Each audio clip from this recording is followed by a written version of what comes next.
காட்சிகளை சொல்லலாம்.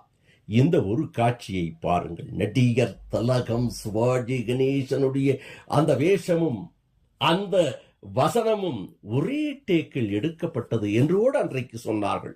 அந்த காட்சியை இப்போது பார்ப்போம். இப்படி பொய் பொய் பொய் பொய்யே பேசிக்கிட்டு இருக்கிறதுனால தான் ஒரு மில் இன்னைக்கு 7 மில். இப்படிப்பட்ட வசனங்கள் பொய் பொய் பொய் பொய் என்று சொல்லுகிறியாயே, அந்த பொய்யை பேசாமல் இருப்பதற்கு நான் என்ன சத்தியமூர்த்தியா?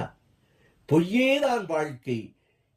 நீ சிரமப்பட்டு அலைந்து திரிந்து கண்டுபிடித்த பொய் இரண்டு இரண்டு என்னுடைய வாழ்க்கையிலும் உன்னுடைய வாழ்க்கையிலும். ஆனால் எத்தனை எத்தனை பொய்கள் மறைந்திருக்கிறது நம்முடைய கணவன் மனைவி என்ற வாழ்க்கையில் என்று அவர் சொல்லுகின்ற அந்த வசனமும் பேச்சும்